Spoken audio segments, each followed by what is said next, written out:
Aheri times, खेड्यातील बातमी शहरापर्यंत। अहेरी तालुक्याच्या दुर्गम, अतिदुर्गम व आदिवासी बहुल देचलीपेठा जिम्मलगट्टा भागात बालकांमधील कुपोषणावर मात करण्यासाठी प्रकल्प सक्षम बालक एक पाऊल कुपोषणमुक्त बालपणासाठी हा महत्त्वाकांक्षी उपक्रम सुरू करण्यात आला आहे। या उपक्रमाची सुरुवात जिम्मलगट्टा व देचलीपेठा अंतर्गत येणाऱ्या अंगणवाडी केंद्रामधून करण्यात आली। प्रकल्पाच्या उद्घाटनाप्रसंगी डॉक्टर दुर्गा जराते, दी जोश फाउंडेशनचे पदाधिकारी मधुकर कांबळे, संतोष कांबळे, श्रीनिवास कुमरे उपस्थित होते।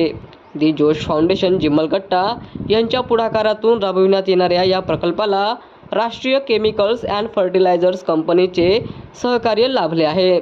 जागृती अभावी कुपोषणाची समस्या कायम आहे। या पार्श्वभूमीवर बालकांचे व मातांचे सर्वांगीण आरोग्य सुधारण्याचे काम करण्यात येणार आहे। सदर प्रकल्पाअंतर्गत बालकांची नियमित आरोग्य तपासणी व वजन उंची मोजणी, कुपोषित बालकांची ओळख व वर्गीकरण आवश्यक तेथे वैद्यकीय सल्ला तसेच पौष्टिक आहाराबाबत मार्गदर्शन करण्यात येणार आहे।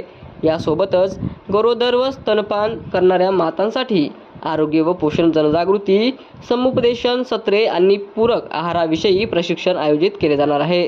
स्थानिक अंगणवाडी सेविका व आरोग्य कर्मचाऱ्यांच्या समन्वयातून प्रकल्प राबविण्याचे नियोजन करण्यात आले आहे। दुर्गम भागात आरोग्य व पोषणाशी संबंधित गंभीर आव्हाने कायम असून विशेषतः बालकांमधील कुपोषण, मातांमधील आरोग्याविषयी अपुरी जागरूकता आणि मर्यादित आरोग्य सुविधा यामुळे परिस्थिती अधिकच गंभीर बनते आहे।